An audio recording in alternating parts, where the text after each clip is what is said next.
Morning all! Hello, hope you all stayed safe over the weekend and you're all well and you've been enjoying your learning packs.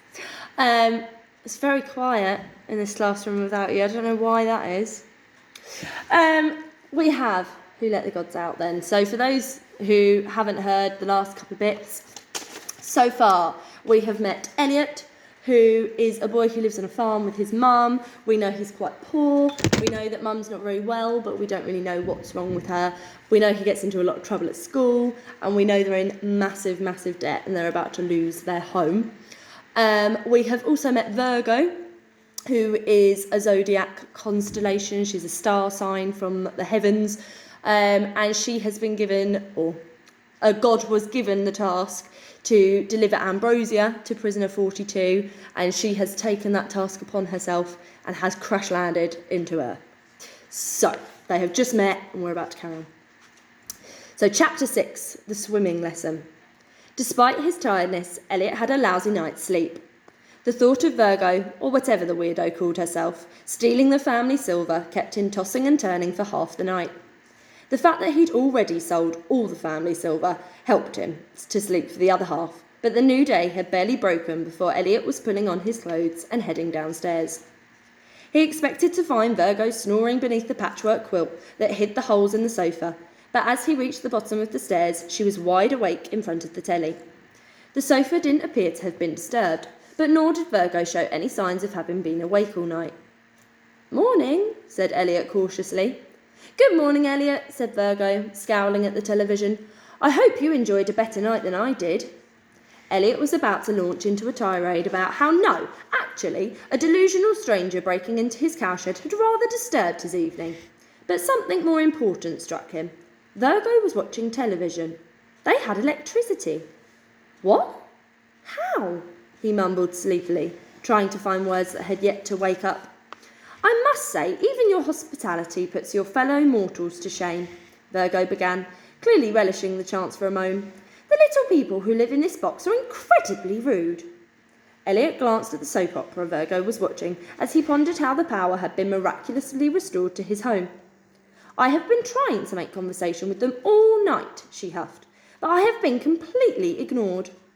I didn't mind so much earlier when some of them had to go and fight werewolves. These things happen.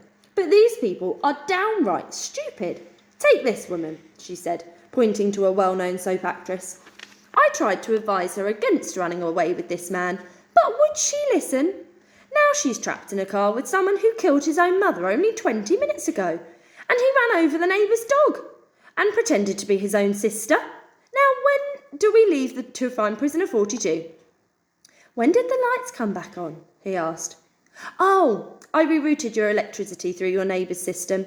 I had to do some considerable research on electricity circuitry in What's What, but it was worth it. This place was darker than a cupboard in a labyrinth." Elliot stared at Virgo through his puffy red eyes. The weirdo was also an electrician. Interesting. And he only had one neighbour, Patricia Porsley Plum. So Virgo had borrowed electricity from Mrs. Horse's bum without paying for it. Surely that wasn't right. Elliot knew what he had to do. "Show me how," he asked Virgo. "Ellie?" His mum was standing at the doorway, rubbing her drowsy eyes. "Who is this?" Elliot's tired mind failed to construct a quick lie. "Virgo, constellation of the Zodiac Council," said Virgo, raising her right hand to her left shoulder. "I didn't realise mortals lived in packs like Gorgons. Pleasure to meet you, adult female mortal." "I'm Josie, Elliot's mum," said Josie with a warm smile. "Elliot didn't say we were expecting company." "He couldn't have done," said Virgo. "I'm afraid I arrived very late," Elliot interrupted. "It was a bit of a surprise." "I'll run you a bath, mum. Why don't you go and relax? Virgo's just leaving." "Oh, that's a shame," said Josie. "Well, nice to meet you. Hope to see you again." "That is highly unlikely, Josie, mum," said Virgo. "I will soon return to my realm of Elysium, where no mortal has ever set foot." "Oh, well, safe journey," said Josie kindly, as Elliot gently guided her towards the stairs.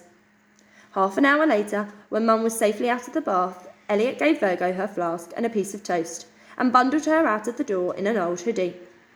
"I won't be long, Mum," he shouted. "Stay here and don't let anyone in."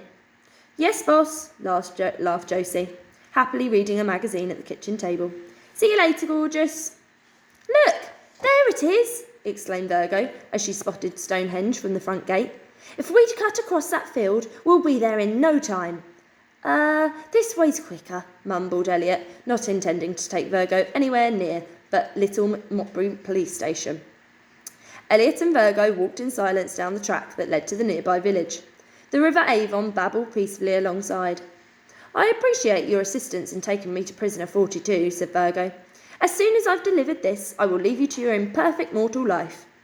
"Whatever," muttered Elliot, who was counting the seconds until this freak was off his hands. He wasn't a morning person at the best of times, and his sleepless night had made him grumpier than usual. After they had been walking for a few minutes, Virgo spoke up. "I have a suspicion, young Elliot, that you don't entirely believe me," she ventured, eyeing her toast. "No, really?" Elliot said as he chewed on his, wishing he had peanut butter. Or butter. "It's true," she said, using the untouched toast to brush her hair. "I appreciate it must be confusing for your tiny mortal brain, but I really am an immortal constellation set to administer this ambrosia." "Actually, I don't care," snapped Elliot, stopping to face her. "I don't care that you think you're an immortal tea lady. I don't care that you think you're walking a fireworks display. I don't care if the Easter Bunny forgot your birthday and the Tooth Fairy cancels your lunch plans. I have real problems in the real world, and this whole weird fantasy of yours is really getting up my nose." Virgo considered his outburst. "Well, that's up to you," she said eventually. "Although I'm sorry the Tooth Fairy bothered you with our social arrangement. She can be thoughtless like that." "Oh, Elliot yelled as he stormed away. Virgo ran to catch up with him. "But I can prove to you that I am an immortal," she mused, looking around. "I'd transform, but it's in my contract that council members can't reveal their constellations to mortals. How convenient. So I just have to find a way not to die. Don't try too hard." "Aha!" said Virgo, spotting the river. "If I were a mere mortal, I could stay underwater for what, 30 seconds maybe?" "Something like that," said Elliot, stopping, but with his arms folded. "Well then," nodded Virgo, and she turned towards the riverbank and waded, fully clothed, into the Avon. With a guilty prickle in his guts, Elliot realised that this had gone far enough. "Look, you don't have to prove anything," he said, snapping out of his bad mood. "Don't be stupid." It's cold, and the water is just revolting," moaned Virgo, striding on regardless. "You mortals need to take better care of your realm. After all, it won't all be here forever, and then you'll be right in the glug, glug, glug, glug, glug." The remainder of Virgo's complaint was lost as her silver head disappeared into the river, which swallowed her up with a gentle suck. "She even talks underwater," Elliot said to the empty space beside him, glancing at his pocket watch. "No need to worry. Virgo hadn't even paused for breath. She'd be out of there in no time." 20 seconds. Elliot looked around for the telltale bubbles that would betray Virgo's hiding place. Nothing. Not even a ripple. She was stubborn, that's for sure. 45 seconds. Fair play, the girl could hold her breath. She'd come bursting out of that river with an almighty gasp any second now. Any second at all. Absolutely any second now. Elliot took off his jacket to warm her when she'd finished her silly stunt. Virgo might be a pain in the bum, but he didn't want to catch pneumonia. 1 minute and 15 seconds. Elliot's heartbeat quickened. He'd been so busy getting cross with Virgo, it suddenly occurred to him that maybe she actually believed all this rubbish. What if she really did think she was immortal and was floating unconscious down the river while he stood there like a lemon? How could he be responsible for the life of a seriously unwell young girl? What would he tell her parents? What would he tell the police? 2 minutes. Elliot was now in a full-blown panic. He'd stood by and let this poor sick girl drown herself just because he'd had a crummy night's sleep. He was going to prison, and rightly so. He was a horrible human being. There was nothing else for it. He had to go in after her. Elliot kicked off his shoes, dropped his watch on the grass, and ripped off his t-shirt. He was about to lose his jeans, but looking at the mist rising from the cold water, he quickly thought better of it. With a deep breath for air and another for courage, Elliot plunged into the freezing river. The water bit him with 1,000 icy teeth. "Virgo!" he yelled, thrashing around. "Virgo! Where are you? I believe you! Come out!" Once, twice, 3 times he dived beneath the murky surface, but he couldn't see or feel Virgo anywhere. He stood breathless in the middle of the river, desperately looking for any sign of the girl he'd left to drown. He threw his hands into the water in despair. She had gone, and it was all his fault. Let's hope you're immortal, called Virgo, as she suddenly popped up from the water behind him and calmly walked out onto the bank, picking up Elliot's discarded t-shirt to dry her soaking hair. Oh, you're going to freeze to death in there. Elliot didn't understand. This was impossible. She'd been underwater for nearly 5 minutes. What? How? You should be... he spluttered. Well, here we go again, sighed Virgo. Hello, I'm Virgo. I'm an immortal. Shall we move on? She helped a shivering Elliot out of the river. He took her hand gingerly, as if she had suddenly turned into Bigfoot. Virgo handed him his soggy t-shirt, which he put on in stunned stupor. He trembled in a confused, freezing puddle. Hold my hands, the young constellation instructed, and Elliot obeyed her in a daze. I shouldn't really, but needs must. With Elliot's hands in hers, Virgo pulled her palms gently apart. At her touch, a million tiny stars crept from every millimetre of her body, curling into the air in wisps of light. These golden strands reached around them both with a warm, starry glow. Elliot felt the gentle heat seep into his soaking clothes and beyond, penetrating his skin and warming him from the core of his body. In seconds, he was dry. Better? Answered Virgo. Better, answered Elliot, staring at her as if for the first time. He couldn't believe it. She was telling the truth.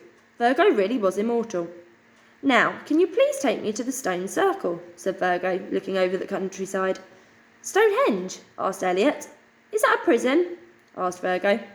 Elliot thought of the countless tedious school trips he'd endured at the ancient attraction. That's the one, he said.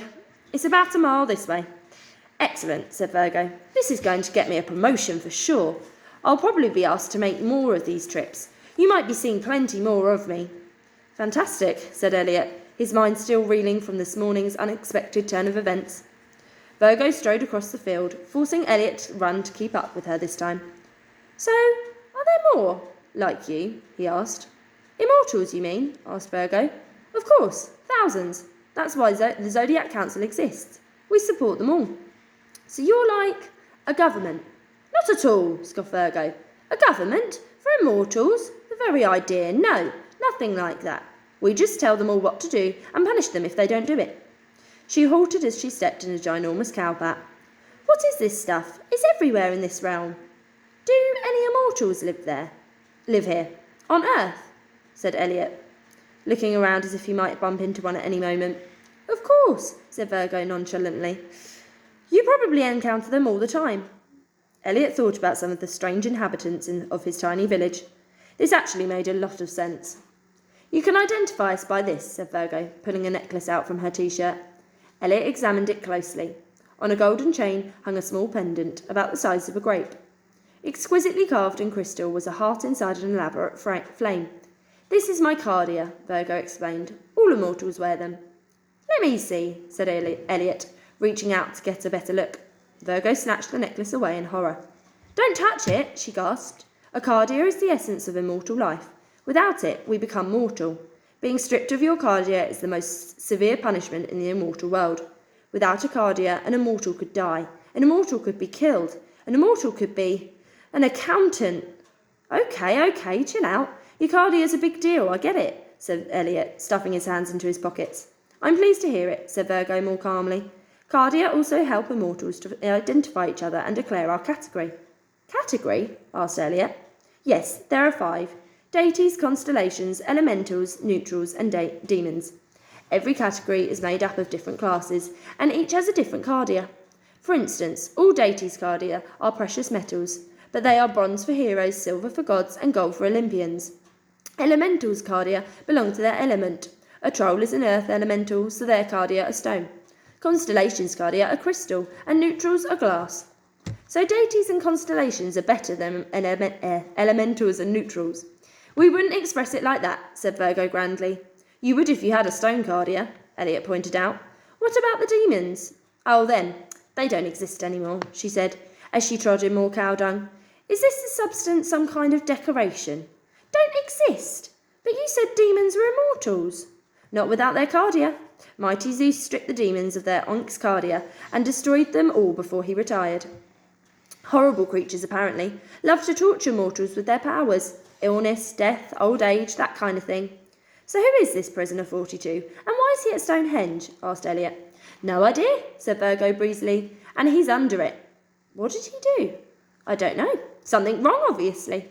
When Zeus appointed the Zodiac Council after his retirement, he left instructions that he'd imprisoned a dangerous immortal on Earth, and we were to deliver ambrosia to the stone circle every 250 years, explained Virgo, pausing to sniff her dung-covered shoe and wrinkling her nose. This has a distinctive aroma. Is this what mortals use for perfume? No, but you can if you like, said Elliot. How long has the prisoner been there?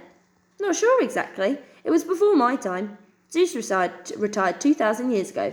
I'm only 1,964, you said. Elliot pulled up as a realisation hit him. So this bloke has been in prison for 2,000 years, and it's never occurred to you to ask why he's there, he asked. Don't you think that's wrong? I have been told what I'm supposed to think. Shouldn't you make up your own mind? Don't worry about matters that your suboptimal mortal intellect can't understand, she said haughtily, her trainers squelching across the field. I understand justice, said Elliot, a little too loudly. Our systems are perfect. They have worked for 2,000 years. Doing something wrong for a long time doesn't make you perfect, said Elliot. It makes you really wrong. I don't expect you to understand, said Virgo airily, but these are our rules. Your rules suck, said Elliot. Suck what? Asked Virgo. Your rules are stupid, Elliot spelt out. How dare you? Huffed Virgo. They are not, and I will follow them. And do you always follow the rules? Asked Elliot. Virgo paused. Yes, she answered eventually. Elliot immediately recognised a fellow liar. Ah, perhaps they are some form of mortal delicacy, said Virgo, leaning down to a cow poo. Not to my taste, but I'm willing to try. No, shouted Elliot, holding Virgo back before she tucked into a cow pat. Just leave that stuff alone, all right? So, why are you taking him that flask? Why not just leave him there to rot? All immortals are entitled to ambrosia, even prisoners, said Virgo. We need it to stay young, otherwise we'd just get older and start falling to bits without dying. That is every immortal's worst fear, not to mention a litter hazard. Ambrosia is a basic right. So is freedom, said Elliot. You're just going to give this bloke a drink and then leave? No, replied Virgo. I'm going to throw the flask into his prison and return to Elysium. The rules strictly forbid any contact whatsoever with the prisoner. That's cruel. Those are the rules. And we're here. Elliot had been so caught up in Virgo's story, he hadn't noticed that they had already reached the outer boundaries of Stonehenge. He had never understood the excitement about some prehistoric lumps of rock, but now he knew they were in a mortal prison, they seemed a lot more attractive. With the busy summer season over and the sun only just peering through the stones, Stonehenge was eerily quiet. The only people present was Cyril, a lone guide, who was on hand to answer any potential questions from any potential visitors, and two security guards enthusiastically evaluating a picture in the early pages of the tabloid newspaper. Virgo turned to Elliot and placed her left hand on her right shoulder by way of farewell. Well, thank you, Elliot, the mortal, for your begrudging hospitality and cantankerous company. It has been curious knowing you, and I wish you well in your uneventful mortal life. And with that, Virgo hopped over the barrier and strode towards a huge stone set apart from the stone circle, which Elliot recalled was the heel stone. Wait, he hissed. You can't do that. But it was too late. Elliot watched agog as Virgo merrily walked across the hallowed ground and stopped by the heel stone, as yet undetected by Cyril, who was looking in the opposite direction and picking his nose. Virgo crawled around the base of the stone, searching for something in the grass. Elliot, she hollered, causing Elliot to wince and Cyril to spin round. Would you mind giving me a hand? It took Cyril a moment to comprehend the full horror of the scene before him, as a silver-haired girl stood up and kicked the sacred heel-stone of Stonehenge. Oi! He yelled, reaching for his whistle. Stop right there, you hooligan! He blew 3 sharp blasts, summoning the 2 burly, if portly, security guards from the car park, who ran straight at Elliot. There was no way he could get in trouble with the police. If they took him home to Mum, they might report her to the authorities. With Cyril approaching from the other direction, he had no choice but to run towards Virgo at the heel-stone. Oblivious to the fuss around her, Virgo was yanking up tufts of grass at the stone base, tearing the soil around the sacred stone and throwing it carelessly over her shoulder before she finally seemed to find what she was looking for. As Elliot skidded to a halt, he could see a small golden handle and an ancient-looking red keypad buried beneath the overgrowth. Oh, bother, snapped Virgo. I don't have the passcode. Then make one up, shouted Elliot. We need to get out of here. I bet it's the one Ares uses on the biscuit tin. He uses the same 4 digits for everything. It's very insecure. Will you hurry up? Yelled Elliot, glancing over his shoulder at the fast-approaching guards as Virgo pressed the keypad. "I knew it," she chirped as the keypad turned green. "It's always 2, 4, 8, 3. Capricorn's horns, Gemini's arms, Scorpio's legs, and Libra's IQ. The golden ram is just asking to be fleeced." "What the—" Cyril pulled up in shock. Virgo had turned the handle and was lifting the enormous rock as if it were made of papier-mâché. Elliot saw he had no other escape. As she raised it above her head, he launched himself at Virgo and bundled them both into the hole beneath the stone. It was a blind, frantic leap into the unknown, and Elliot's flying feet only just made it through the gap as the almighty hailstone came crashing down and locked them into the darkness below. Okay, end of chapter. We will return tomorrow for chapter 7. Hope you all have a lovely day. I will see you tomorrow.